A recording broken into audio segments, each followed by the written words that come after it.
ओम शांति। भगवत गीता श्लोक क्लास में आज का श्लोक है 8वें अध्याय का 5वां श्लोक, अध्याय 8, श्लोक नंबर 5।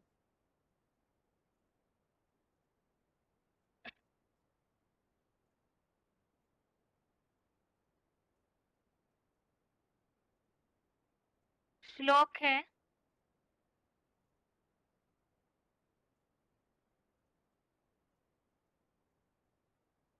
अंत काले च मामेव स्मरन् मुक्त्वा कलेवरम् यः प्रयाति स मद्भावम् याति नास्त्यत्र निसंशयः। श्लोक दोबारा। अंत काले च मामेव स्मरन् मुक्त्वा कलेवरम् यः प्रयाति स मद्भावम् याति नास्त्यत्र संशयः। श्लोक का संधि विच्छेद है अंत काले च माम एव स्मरन् मुक्त्वा कलेवरम् यः प्रयाति स मद्भावम् याति न अस्ति अत्र संशयः। संधि विच्छेद दोबारा। अंत काले च माम एव स्मरन् मुक्त्वा कलेवरम् यः प्रयाति स मद्भावम् याति न अस्ति अत्र संशयः। शब्दों के अर्थ है यह अर्थात जो अंत काले अर्थात अंत काल में माम अर्थात मुझको एव अर्थात ही स्मरण अर्थात याद करते हुए कलेवरम अर्थात शरीर को मुक्त्वा अर्थात छोड़कर प्रयाति अर्थात महाप्रयाण करता है स अर्थात वह मद्भावम अर्थात मेरे भाव को याति अर्थात पाता है च अर्थात और अत्र अर्थात इसमें संशय अर्थात संशय नास्ति इसमें दो शब्द है न अस्ति। न अर्थात नहीं, अस्ति अर्थात है। न अस्ति नास्ति अर्थात नहीं है।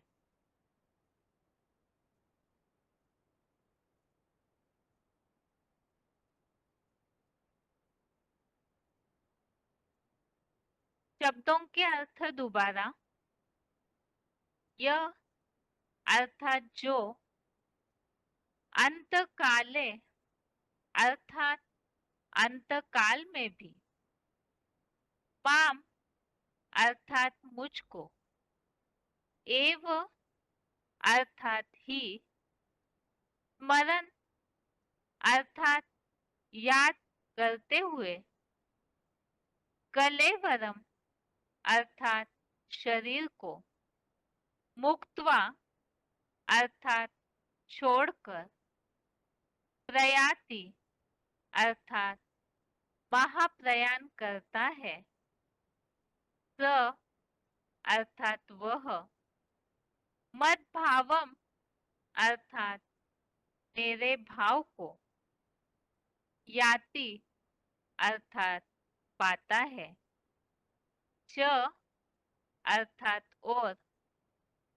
अत्र अर्थात इसमें, संशय अर्थात संशय, नास्ति इसमें दो शब्द है, न अस्ति, न अर्थात नहीं, अस्ति अर्थात है, ना अस्ति, न अस्ति, नास्ति अर्थात नहीं है। श्लोक का अर्थ है जो अंतकाल में भी मुझको ही याद करते हुए शरीर को छोड़कर महाप्रयाण करता है, वह मेरे भाव को पाता है और इसमें संशय नहीं है। श्लोकों में जहाँ 8वें अध्याय के शुरू में ही अर्जुन ने भगवान से प्रश्न पूछे हैं और उन्हीं प्रश्नों का उत्तर जो शुरू के 2 श्लोकों में अर्जुन ने प्रश्न पूछे, उन्हीं श्लोकों का हमने एक एक करके उत्तर समझा। एक प्रश्न जो बाकी था दूसरे श्लोक में पूछा हुआ कि महामृत्यु के समय वशीभूत मन बुद्धि वालों द्वारा कैसे जानने योग्य है। तो इसमें अलग अलग प्रकार से इन सब बातों का उत्तर दिया है। आज के श्लोक में खास बात बताई है अंत काल में, अर्थात इस सृष्टि का जो अंत काल होता है, तो ऐसे समय में जो एक भगवान को ही याद करते हैं और ऐसे समय में शरीर छोड़ करके महाप्रयाण करते हैं, तो वो मेरे अर्थात भगवान के भाव को ही पाते हैं और इसमें कोई संशय नहीं है। अंत में भगवान को ही जिन्होंने याद किया है तो वो उन्हीं के पास पहुंचते हैं। श्लोक का अर्थ सही रीति समझने के लिए क्लैरिफिकेशन सहित अर्थ पढ़ते हैं। क्लैरिफिकेशन सहित अर्थ है जो अंत काल में भी मुझ एकमात्र शिव बाबा को ही अव्यभिचारी होकर याद करते हुए शरीर या देहभान को छोड़कर महाप्रयाण करता है, वह योगी मेरे राजाई भाव को पाता है और इसमें संशय नहीं है। वह मेरे जैसा ही युगानुरूप सुखदायी शासक होगा। तो इस श्लोक में खास बात बताई है कि अंतिम समय में जो अव्यभिचारी होकर एक शिव बाबा को ही, एक भगवान को ही याद करते हैं, तो यहाँ जैसे कि मुरलियों में अलग अलग प्रकार की बातें आती हैं, जिन्होंने पुरुषार्थी जीवन में अपना देह भान को छोड़ा नहीं तो वो शरीर छोड़ देते हैं, या तो देह भान को पूरा छोड़ते हैं, विनाश के समय तक पूरा आत्मा बन जाते हैं। तो दोनों प्रकार की बातें यहाँ बताई कि जो अव्यभिचारी होकर केवल एक शिव बाबा को ही याद करते हैं, तो ऐसे अंतकाल में जब शरीर या देहभान छोड़कर महाप्रयाण करते हैं, तो ऐसा योगी मेरे राजाई भाव को ही पाता है। तो मेरे को पाना अर्थात ही भगवान का जो लक्ष्य है राजा बनाने का राजयोग के द्वारा, तो उस राजाई भाव को पाते हैं। और इसमें कोई संशय नहीं है, वो ऐसे ही सुख युगानुरूप सुखदायी शासक होगा। तो यहाँ एक तो विनाश के बाद जो प्राप्ति होती है वो प्राप्ति और उसका असर ही एक तो जो बताया है, जितना जो यहाँ पुरुषार्थ करते हैं, याद और ज्ञान की जो गति है, उस आधार से संगमयुगी स्वर्ग में भी पद मिलता है। उसी आधार से 21 जन्मों में प्राप्ति होती है और 21 जन्मों के सतयुग त्रेतायुग के प्राप्ति के आधार से 63 जन्मों में भी होती है। तो यहाँ जो महाप्रयाण करते हैं एक शिव बाबा की याद में ही, तो राजाई भाव को पाते हैं, तो स्वर्ग में भी वैसे पद की प्राप्ति। और ऐसी आत्माएं आगे के युगों में भी जब राजाएं महाराजाएं बनते हैं तो सुखदायी शासक होते हैं। ये श्लोक का अर्थ है। श्लोक संबंधित पॉइंट्स के द्वारा इस श्लोक को सही रीति समझते हैं, लेकिन उसके पहले श्लोक का उच्चारण।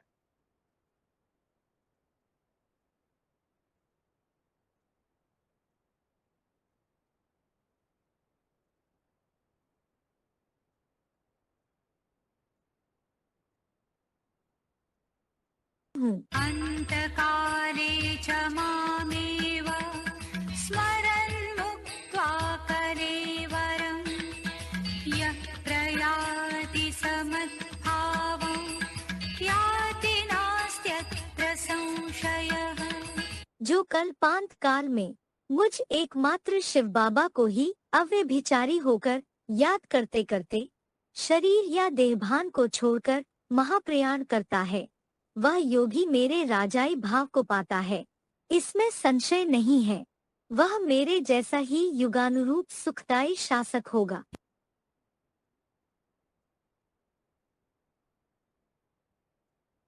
अंतकाले च मामेव स्मरन् मुक्त्वा कलेवरं यः प्रयाति समद्भावं याति नास्त्यत्र संशयः। जो कल्पांत काल में मुझ एकमात्र शिव बाबा को ही अव्यभिचारी होकर याद करते करते शरीर या देहभान को छोड़कर महाप्रयाण करता है, वह योगी मेरे राजाई भाव को पाता है। इसमें संशय नहीं है, वह मेरे जैसा ही युगानुरूप सुखदायी शासक होगा। आगे है श्लोक संबंधित पॉइंट्स। पहला है VCD number 2503, VCD number 2503, 15 minute 15 minutes के बाद से लिया हुआ पॉइंट है। राजाई भाव को प्राप्त करने के लिए किसकी अव्यभिचारी याद करनी है?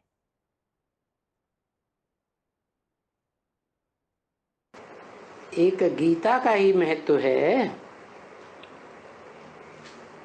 जिसमें भगवान ने राजयोग सिखलाया है, जिसमें राजाई प्राप्त करने का योग बताया है। किससे योग लगाना है? जरूर उससे योग लगाना है जो बहुत श्रेष्ठ शासक है, श्रेष्ठ ते श्रेष्ठ राजा है संसार का। कैसा राजा? आज के राजा क्या करते हैं? राजा चलाने के लिए बड़ा पुलिस का हुजूम रखते हैं, मिलिट्री रखते हैं, उन्हें डर रहता है, भय रहता है, तो कंट्रोल करने के लिए हिंसा का सहारा लेते हैं। क्योंकि तमो प्रधान है, रजो प्रधान है।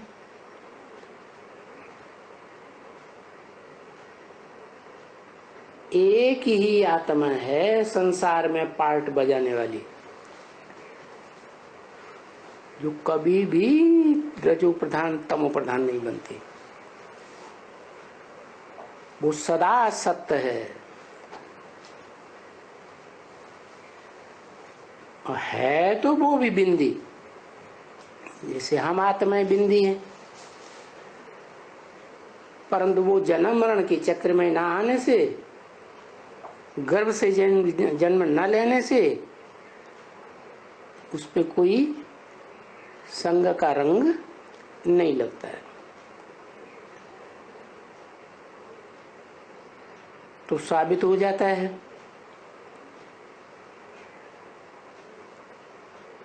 कि गीता में वो कौन सा भगवान है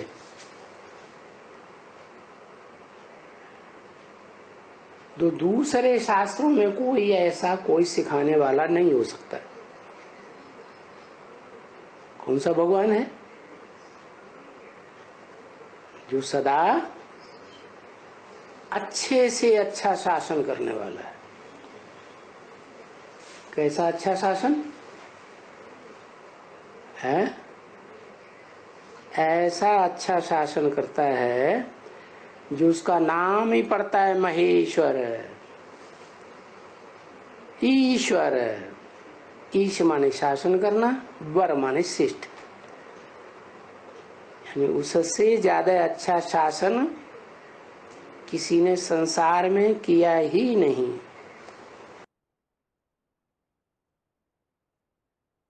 श्लोक में जो बात आई है, मेरे जैसा सुखदायी शासक होगा, तो इसीलिए अंतकाल में एक शिव बाबा को याद करना है। तो वही बात इस पॉइंट में बताई कि राजाई भाव को प्राप्त करने के लिए एक शिव बाबा की अव्यभिचारी याद करनी है, जो सबसे श्रेष्ठ शासन करता है। आगे है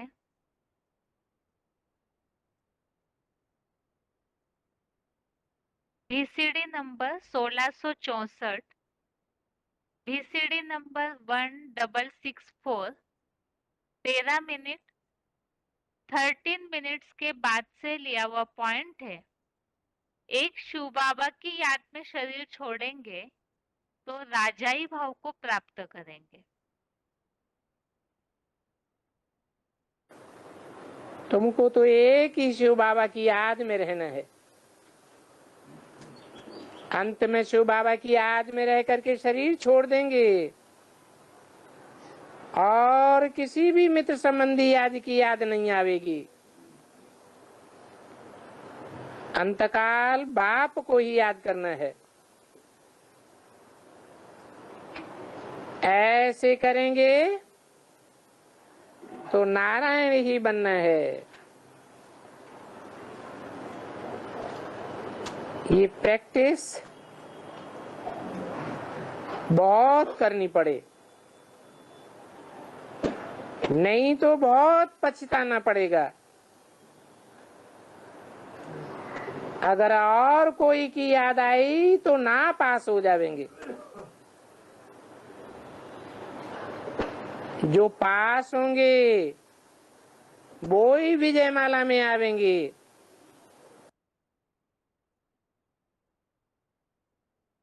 आगे का पॉइंट है VCD number 1014, VCD number 1014, 38 minute 38 minutes के बाद से लिया हुआ पॉइंट है, मेरे जैसा सुखदायी शासक।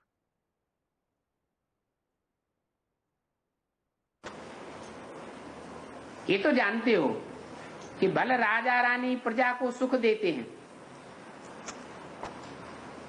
परंतु उन राजा रानियों को ऐसा बनाया किसने?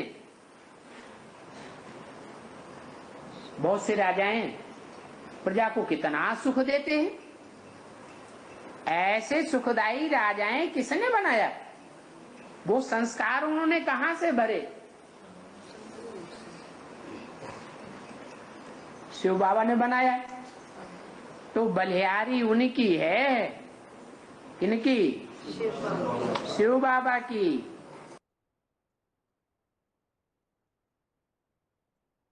इस तरह से ये है श्लोक संबंधित पॉइंट।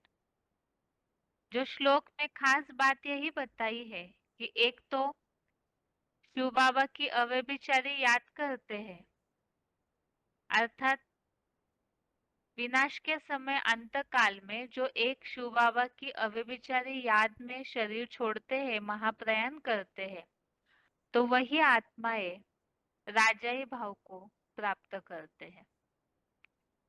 और अभी आगे है श्लोकों की रिवीजन। श्लोक टेस्ट के लिए श्लोक है अध्याय 6 का 25 से 28 तक श्लोक और 8वें अध्याय का 5वां श्लोक।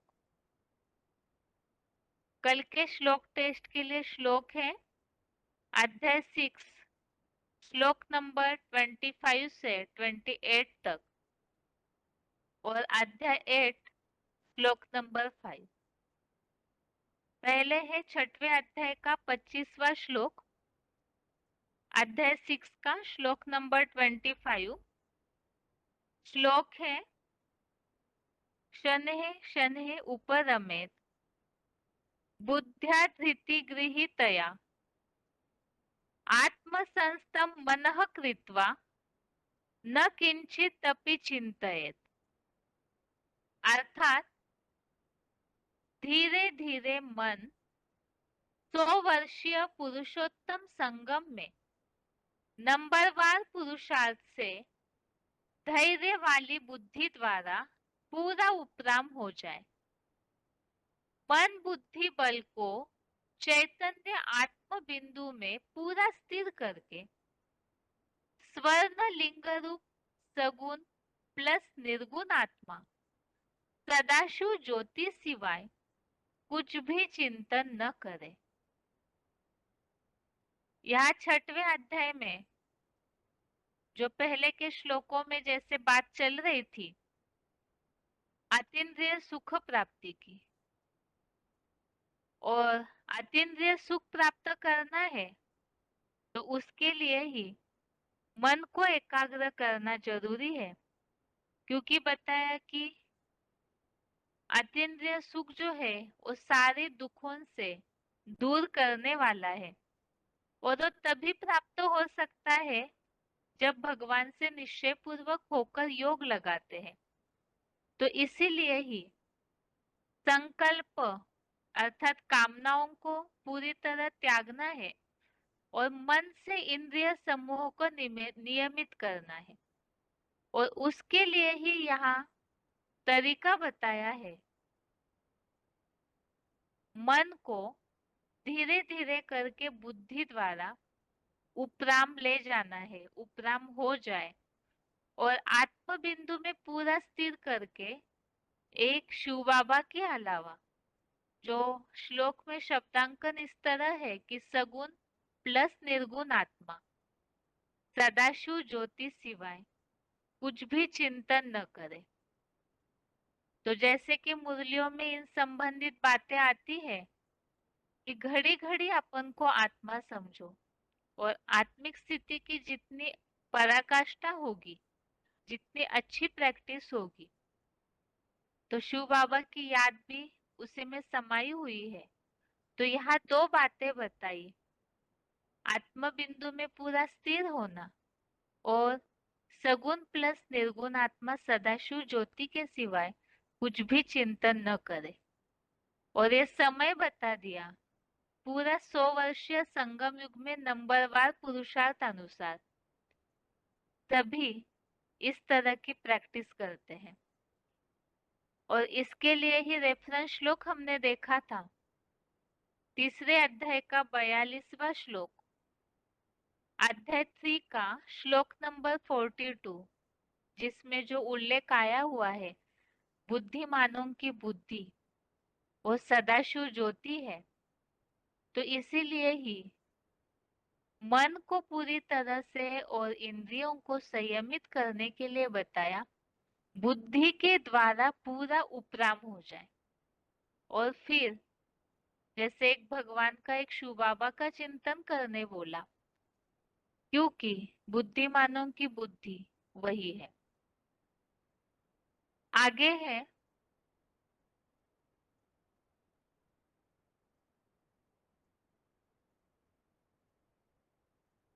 26वां श्लोक, श्लोक नंबर 26। श्लोक है, यतो यतो निश्चरति मनश्चंचलमस्थिरम् ततस्ततो नियम्येत आत्मन्नेव वशम नयेत।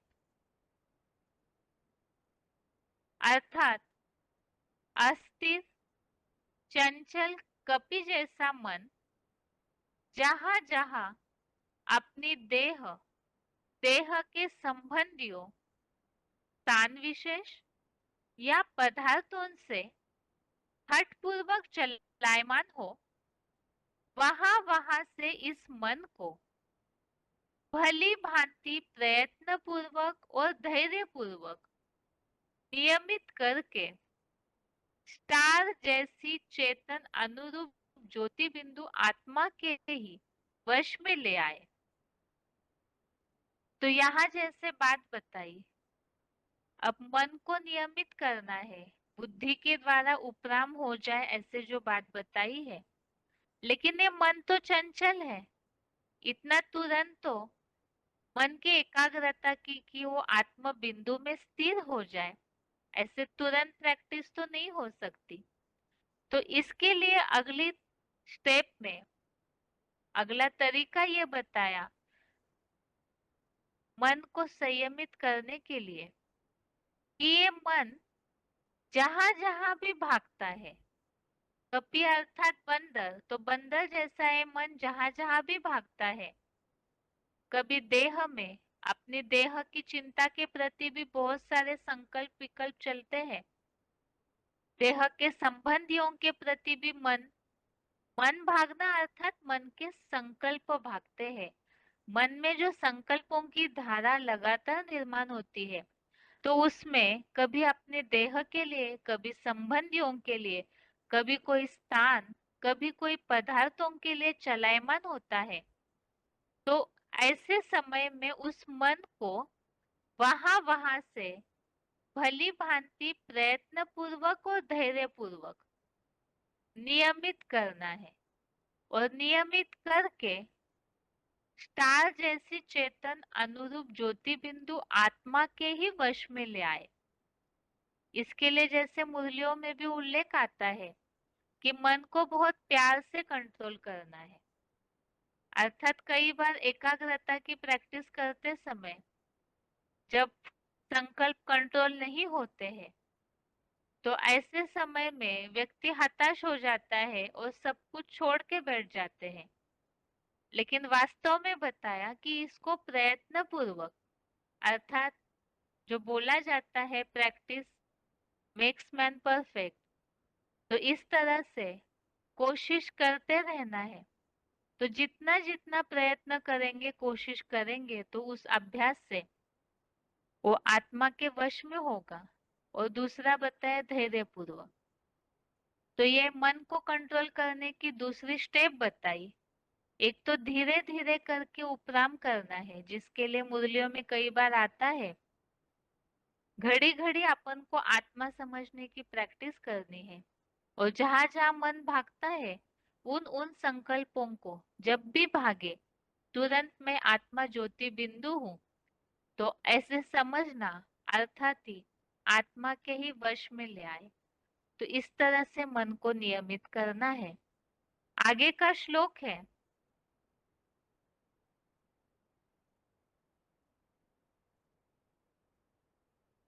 27वां श्लोक, श्लोक नंबर 27। प्रशांत मनसम हेनम योगिनम सुखमुत्तमम उपेति शांत रजसम ब्रह्म भूतम कल्मषम।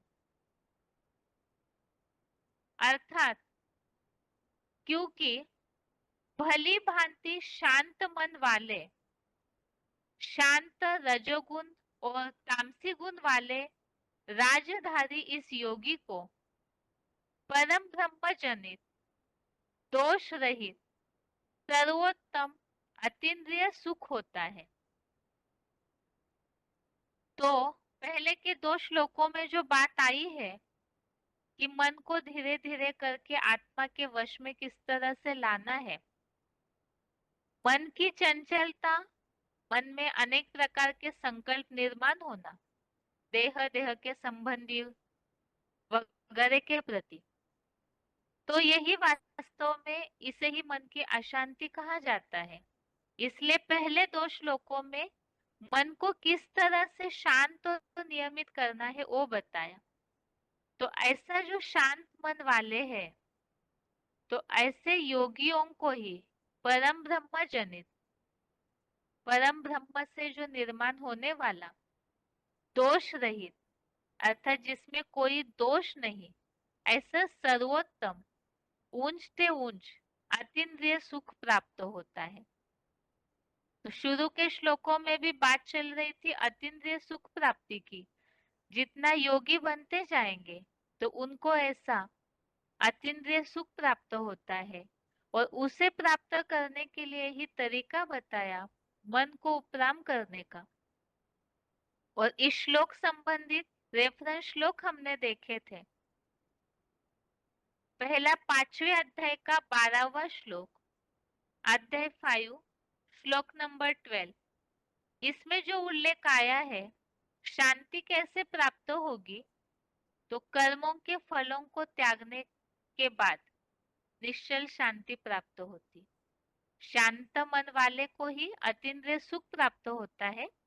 इसलिए शांत कैसे होंगे, कर्मों के फल को त्याग। दूसरा बताया 6वें अध्याय का 15वां श्लोक, अध्याय 6 का श्लोक नंबर 15। इसमें जो उल्लेख आया है कि जो नियमित मन वाला है तो उनको ही निर्वाण धाम की परम शांति प्राप्त होती है। तो इसके पहले भी हमने इस बात का उल्लेख देखा है। परम ब्रह्म जनित अतीन्द्रिय सुख, निर्वाण धाम की शांति, कर्मातीत अवस्था, ये सब जो भी बातें हैं वो एक ही अवस्था के लिए उल्लेखित है। आगे है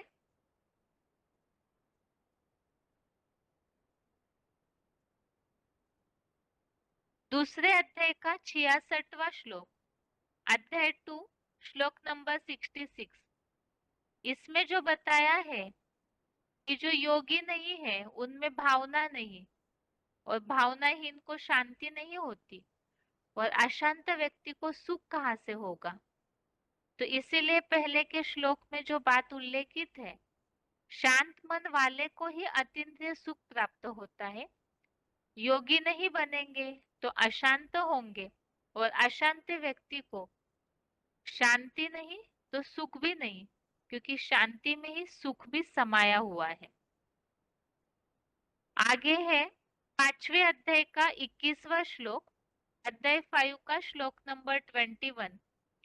इसमें जो उल्लेख आया हुआ है बाहरी विषय भोगों से अनासक्त को, जो शांत हो जाता है, अनासक्त हो जाता है, मन की कामनाओं को त्याग देता है, तो परम ब्रह्म से योग युक्त हुए को ही ऐसा अकुट अतीन्द्रिय सुख पाता है। और 5वें अध्याय का 19वां श्लोक, अध्याय 5 श्लोक नंबर 19। इसमें उल्लेखित है कि जिनका मन समानता में स्थित है तो उनको ही परम ब्रह्म, ये जो निर्दोष है, समान है, तो जिनका मन समानता में स्थित होता है तो उनको ही इस तरह की अवस्था की प्राप्ति होती है। जो बताया अतीन्द्रिय सुख दोष रहित है, तो उस परम ब्रह्म जनित दोष रहित सुख की प्राप्ति के लिए यहाँ उल्लेख आया कि परम ब्रह्म निर्दोष और समान है। आगे का श्लोक है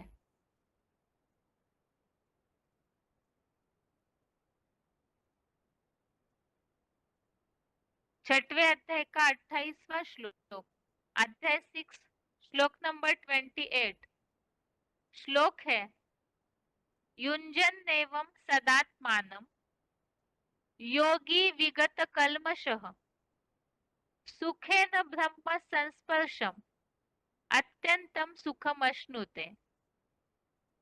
अर्थात ऐसे आत्मा को सदा शिव बाबा से संयुक्त करता हुआ पाप रहित योगी सुखपूर्वक साक्षात परम ब्रह्म का संपूर्ण स्पर्श युक्त अति सुख भोगता है।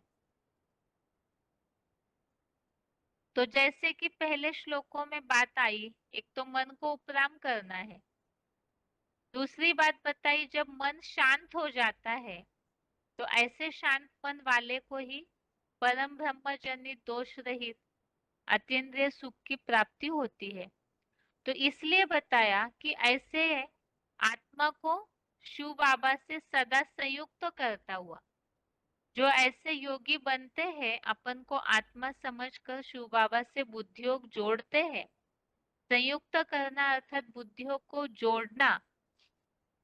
तो ऐसे योगियों को ही पाप रहित, जो पाप रहित होते हैं, याद के बल से विकर्मों का विनाश करते हैं, तो ऐसों को ही ये परम ब्रह्म का स्पर्श युक्त अतीव सुख अर्थात ही अतीन्द्रिय सुख प्राप्त होता है। तो इसका मतलब जब विकर्म विनाश होंगे, पाप रहित हो जाएंगे, आत्मा पूरी हल्की बन जाएगी, तो ऐसे जो निरंतर सदा संयुक्त करता हुआ, जो निरंतर ऐसे योगी बनेंगे, तो विकर्म विनाश होंगे तो निरंतर योगी बनेंगे, और निरंतर योगी बनेंगे तो उन्हें ऐसा अतीव सुख प्राप्त होगा। इस श्लोक संबंधित रेफरेंस श्लोक देखे थे 5वें अध्याय का 21वां श्लोक, अध्याय 5 श्लोक नंबर 21, जिसमें उल्लेख आया हुआ है परम ब्रह्म से योग युक्त हुआ अखुट सुख भोगता है। तो जो पूरी तरह ऐसे योग युक्त होते हैं उन्हें ही ऐसे अतीन्द्रिय सुख की प्राप्ति होती है। आगे है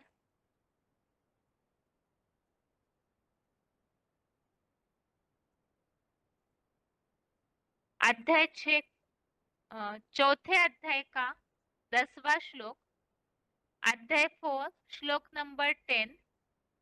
इसमें बताया है कि जो राग भय क्रोध रहित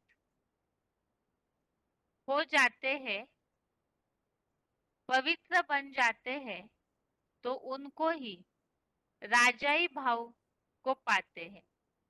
तो इस श्लोक में जो उल्लेख आया हुआ है कि पूरी तरह से राग भय क्रोध रहित होने वाले, मेरे में ही ध्यान मग्न होने वाले, पवित्र जो बन जाते हैं, तो उनको ही विष्णु लोकीय राजाई भाव अर्थात ही जो संगमयुगी स्वर्ग है, तो उसमें ही अतीन्द्रिय सुख की प्राप्ति होती है।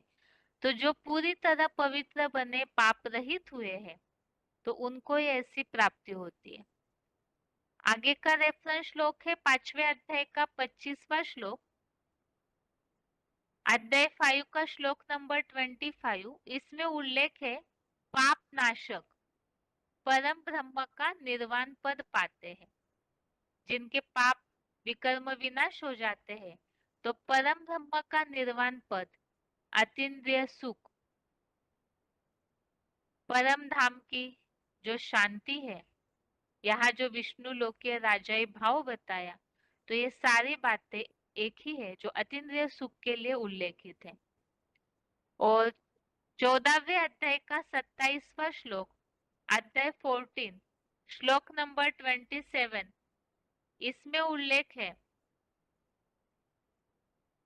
आत्यंतिक अतीन्द्रिय सुख की आबरू हूं। तो आबरू कौन है, उसके लिए बताया अविनाशी परम ब्रह्म, अर्थात जो अविनाशी परम ब्रह्म है वही अतीन्द्रिय सुख जो विष्णु लोक में प्राप्त होता है, तो वो देने वाला है, वो आबरू है। इस तरह से ये 6वें अध्याय के श्लोकों की रिवीजन और आगे है आज का श्लोक जो अभी अभी हमने पढ़ा है, 8वें अध्याय का ही 5वां श्लोक। ये श्लोक है अंत काले च मामेव स्मरन् मुक्त्वा कलेवरम यः प्रयाति स मद्भावम् याति नास्त्यत्र संशयः। श्लोक का अर्थ है